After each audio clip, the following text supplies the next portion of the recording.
Sud Radio, l'œil de l'expert. L'œil de l'expert, aujourd'hui Richard Ramos. Bonjour, vous êtes député du Loiret, rapporteur de la mission d'information déposée par la Commission des affaires économiques sur les sels nitrites dans l'industrie agroalimentaire. Vous étiez déjà venu nous en parler. Grâce à vous, moi j'ai pris conscience de cette problématique des nitrites dans le jambon. Vous êtes combatif et la semaine dernière, en commission, a été votée une trajectoire de baisse des doses maximales d'additifs nitrés dans la charcuterie, mais ce n'est pas suffisant. Où on en est aujourd'hui? C'est simple. On sait aujourd'hui que les Français, quand ils mangent du jambon avec du sel nitrité, eh bien, on en meurt. Ça c'est clair. Bon, c'est cash, ça commence. Voilà, parlons vrai, c'est ça. Ouais. Eh bien, on parle vrai. Quand on achète du jambon avec du sel nitrité dedans, ou de la charcuterie avec du sel nitrité, nous on a fait des centaines d'auditions. On a le CIRC qui dépend de l'Organisation mondiale de la santé qui le dit. La charcuterie est un cancérogène avéré. Et le sel nitrité dedans, probable. Ça veut dire que c'est l'effet cocktail entre le sel nitrité et le sang qu'il y a dans la viande. Les deux, ils font un effet cocktail et ça tue.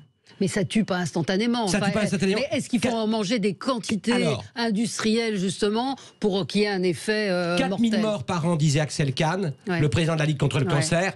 Et alors, Monsieur Vallat, directeur, le patron des industriels, qui lui, depuis 20 ans, nous ment pour nous faire croire que ça tue pas, à l'Assemblée nationale, sous le coup de boutoir de mes questions, quand je lui dis, Axel Kahn dit que ça fait 4000 morts. Combien ça fait, monsieur Vallat? Silence, je vous demande de répondre à l'Assemblée. Pas plus de 1200 morts.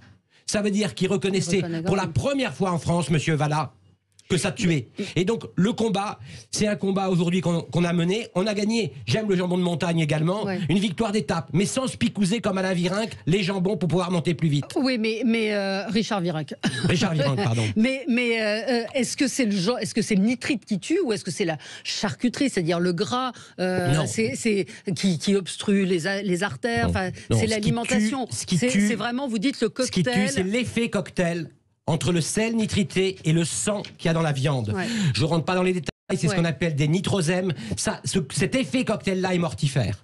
Quand on mange trop de gras, trop de sucre, trop salé, il faut réduire les doses. Et ensuite, sur le sel nitrité, vous avez posé une question, vous m'avez dit, est-ce que finalement on en mange, faut en manger beaucoup pour mourir? Eh bien, vous savez, autrefois, les riches mangeaient de la viande, et les riches mangeaient de la viande et les pauvres des légumes. Aujourd'hui, c'est l'inverse. Les riches mangent des légumes et les pauvres mangent de la viande. Et comme les pauvres mangent de la viande, on va leur foutre de la protéine qui peut les faire crever. Parce que qu'on ne s'y trompe pas, que les auditeurs comprennent bien. Pourquoi il y a deux gammes? Pourquoi il y a deux gammes? Pourquoi dans mon supermarché ou chez mon charcutier, prenons le supermarché, j'ai du nitrite, c'est sans nitrite? Parce que les industriels sont venus nous le dire. Monsieur Ramos, nous, on fait qu'une segmentation. C'est-à-dire que les riches auraient le droit d'avoir un jambon sans nitrite, sans prendre de risque. C'est-à-dire plus cher? Plus cher, alors que le surcoût de production, c'est 2 centimes. Quand on fabrique sans nitrite, c'est 2 centimes la tranche plus cher.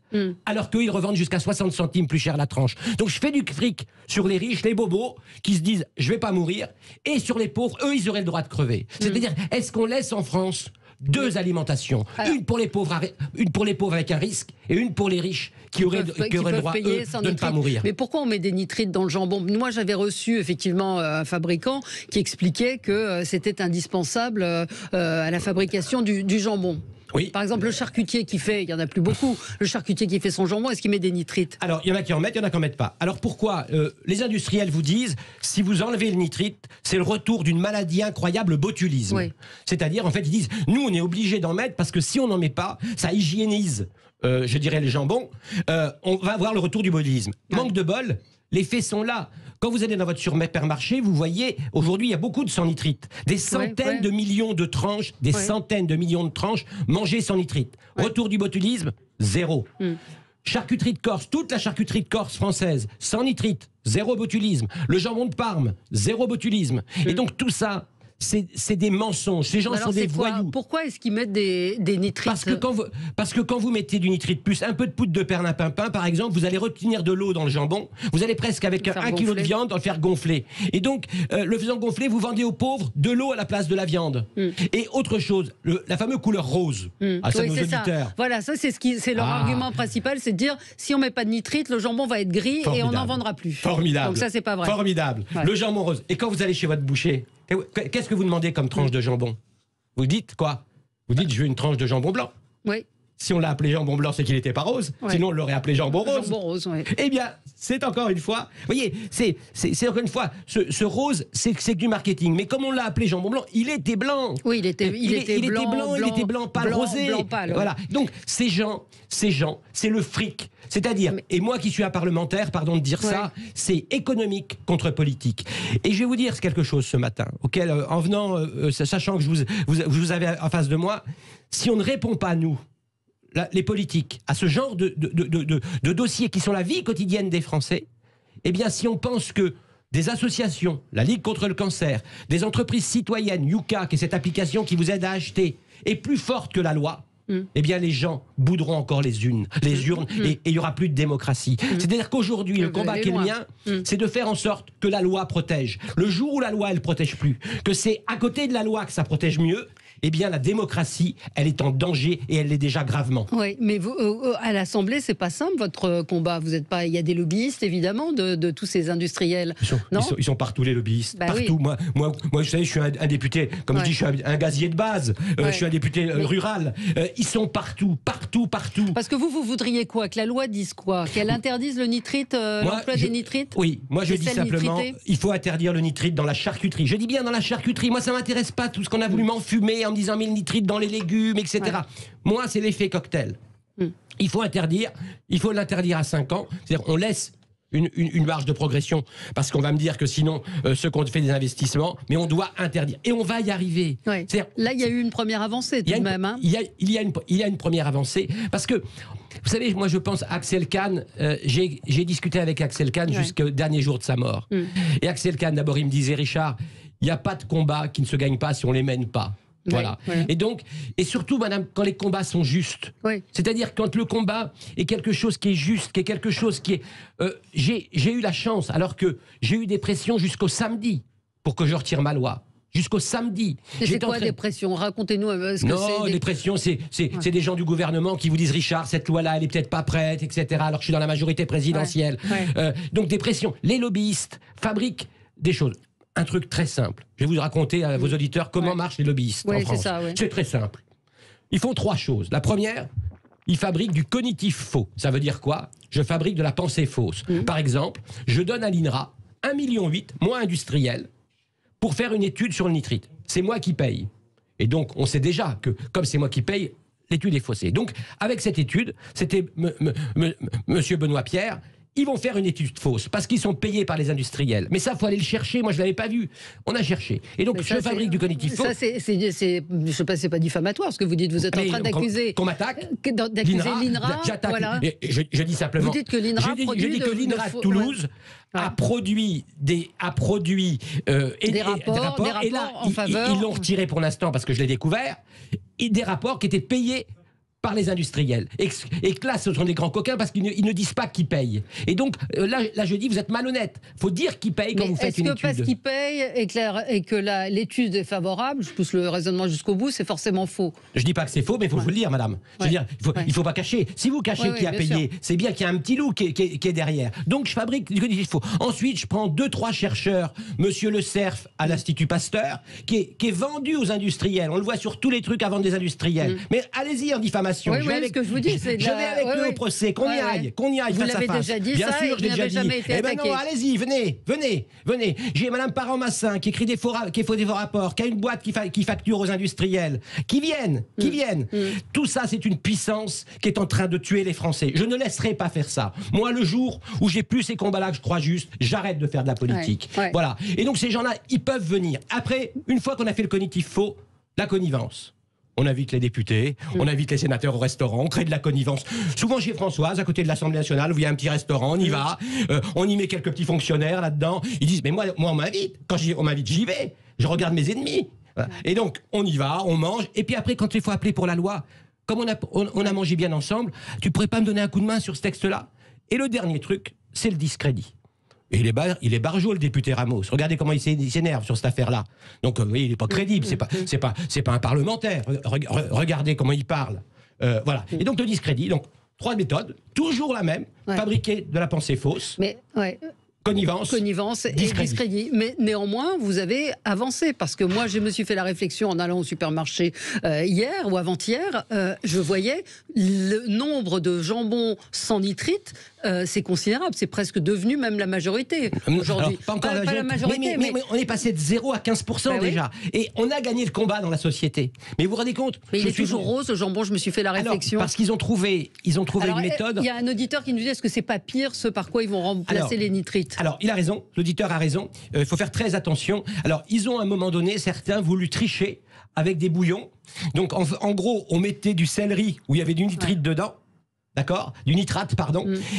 On trempait le jambon dedans et finalement, on n'avait pas rajouté de nitrite, mais comme on avait mis un bouillon qu'on avait, ça c'est interdit par la loi. Donc aujourd'hui ça. Ils ont trouvé aujourd'hui des produits qui sont ce qu'on appelle des poudres d'agrumes de pamplemousse, parce que le pamplemousse il y a de la vitamine C et la vitamine C est un antioxydant. Donc aujourd'hui là aussi la science nous a aidés. La science elle a aidé à trouver des solutions. Avant on vivait dans des maisons amiantées. Hein.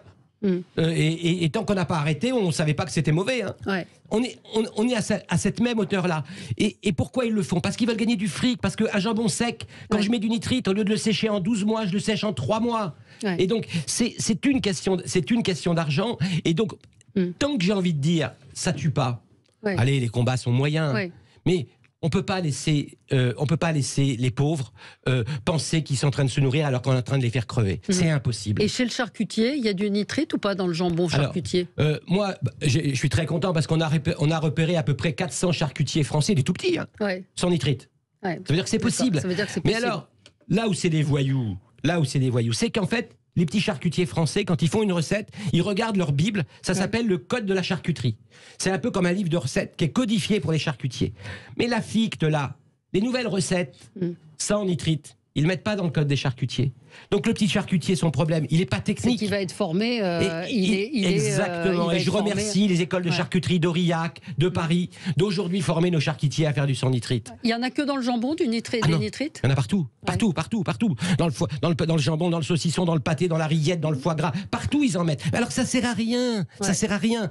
Ça sert à gonfler le produit, c'est ça? Oui, ça sert à faire du fric. C'est ça, si je comprends. Et puis, alors, ils expliquent que c'est un conservateur aussi, c'est ça ce que vous disiez par rapport... Oui, ça peut être un conservateur. Alors, le jambon, quand on achète du jambon en supermarché, au lieu d'avoir 21 jours de DLC, c'est-à-dire de date limite de consommation dans son frigo, on a 14 jours. Ouais. Alors, là aussi, il faut que le consommateur, il faut lui dire, il faut savoir ce que tu veux.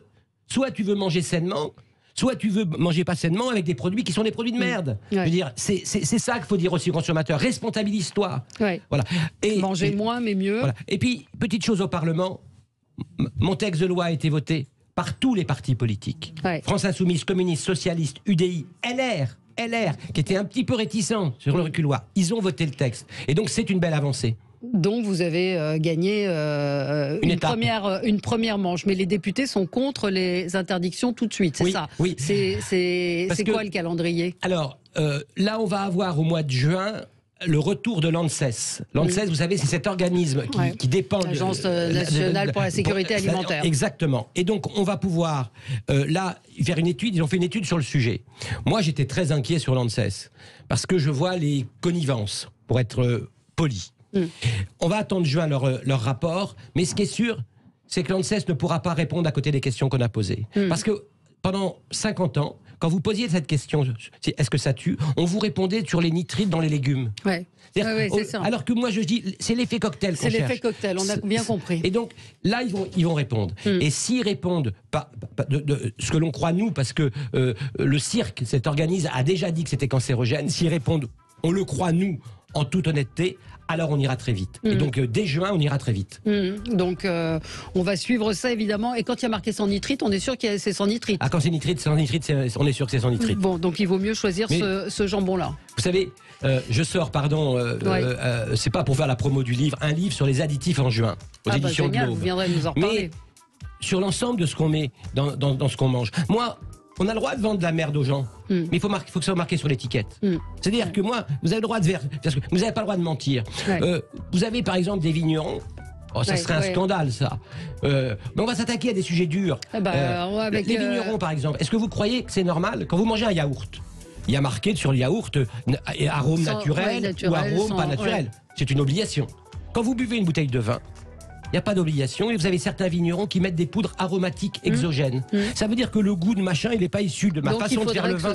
Moi, vous faites ce que vous voulez, mais il ne faut pas mentir aux consommateurs. Alors il faut vous battre pour que vous ayez un secrétariat d'État, quel que soit le président qui sera élu, à la consommation. Je trouve que ça manque depuis longtemps et que les consommateurs ne sont pas suffisamment défendus aujourd'hui. Oui, et puis sur une radio qui est comme la vôtre, une radio qui est populaire, où les gens écoutent, je pense qu'il faut un Yucca public. Absolument. C'est-à-dire, aujourd'hui, l'étiquette... les gens la regardent quasiment plus. Non. Et savoir Yucca, si c'est pas parfait, hein, parce que c'est ce que je veux vous dire. C'est compliqué quand on vous met des pour des rillettes. On vous explique pas pourquoi c'est. Alors là, il y a Yucca, il y a le Nutri-Score qui est ABCD. Pareil, mais c'est un début. Ce que je veux dire moi, c'est qu'aujourd'hui, dans 10 ans, les Français et Françaises achèteront non pas en regardant l'étiquette, mais avec ce que leur conseillera leur application. Et donc, nous devons le combat que nous devons tous mener. Les médias populaires comme les vôtres et nous les parlementaires, c'est l'équivalent d'un Yucca public. C'est-à-dire que c'est à la loi, c'est aux Français de protéger. Et donc on doit se battre tous dans ce sens-là pour faire un Yucca public. Et quand mon application, elle me dit, et citoyenne, je vais donner un exemple. Faut qu'on quitte. Extraordinaire à Sud Radio. Regardez, on ferait un Yucca public. À Sud Radio, on dirait aux gens, voilà, on met nos critères. Santé, environnement, prix payé aux paysans. Et c'est vous-même, citoyens, qui pouvaient changer les critères. C'est-à-dire que si moi, je veux que 90%... c'est un peu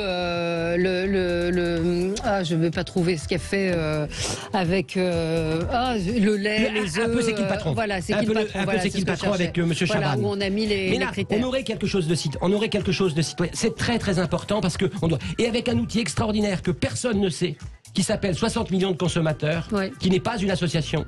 Ça appartient à l'État. À l'État, l'INC, effectivement, l'Institut national de la consommation. Merci beaucoup, Serge Ramos. On vous suit. Alors Richard, parce que Sergio, c'est... Sergio, j'aimerais bien... vive le PSG. Vive le PSG, Richard Ramos. Pardon, votre nom va devenir aussi célèbre, j'en suis certaine. Merci à vous, merci de votre combat. À tout de suite sur Sud Radio. Sud Radio. Sud Radio. Parlons vrai.